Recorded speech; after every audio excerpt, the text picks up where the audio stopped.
오늘 이재용 부회장의 중국 방문이 주목받는 이유 가운데 하나는 미중 무역 갈등이 현재 격화되고 있기 때문입니다. 이 부분 김동우 기자와 좀 더 자세히 짚어보겠습니다. 자, 김 기자. 네. 이재용 부회장의 현장 행보 타이밍이 참 묘하다고 해야 될까요? 기가 막히네요. 네, 미국이 중국을 때리자마자 이렇게 중국에 출장을 갔기 때문에 이런 반응이 나오고 있는데요. 업계에서는 이재용 삼성전자 부회장의 이번 출장이 미국 상무부의 추가 제재 방침 이후 결정된 것은 아니라고 보고 있습니다.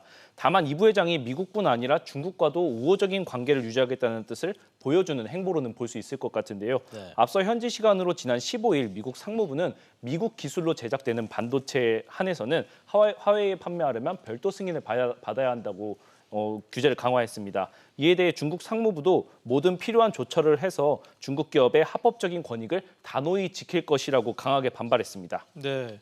자, 이번 미국의 반도체 규제 강화로 가장 크게 영향을 받는 곳은 어디인가요? 네, 글로벌 반도체 파운드리 1위 업체인 대만의 TSMC가 가장 큰 영향을 받을 것으로 보입니다.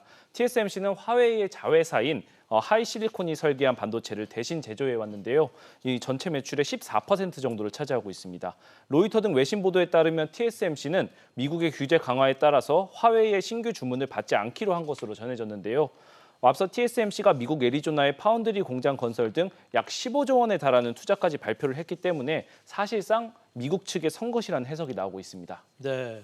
자, 그렇다면 삼성전자 또 SK하이닉스 우리 기업들에 대한 영향은 지금 어떤 전망이 나오고 있습니까? 업계에 따르면 삼성전자와 SK하이닉스가 화웨이에 납품하는 스마트폰용 메모리 반도체는 매출 합계가 연간 10조 원 안팎으로 나오고 있습니다. 우리 기업들도 반도체 제조 장비와 소재를 미국에서 수입해서 만들고 있기 때문에 미국 상무부가 승인하지 않을 경우에는 단기적으로 매출이 감소할 것이 불가피할 것으로 보입니다.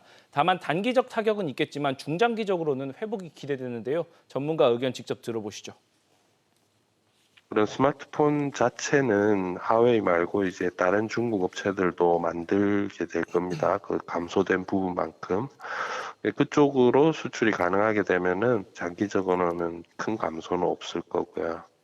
네, 이와 함께 삼성전자의 경우 화웨이와 경쟁 관계에 있는 스마트폰과 통신 장비 분야에서 반사 이익도 기대됩니다. 네, 지켜봐야 되겠군요. 김 기자 잘 들었습니다.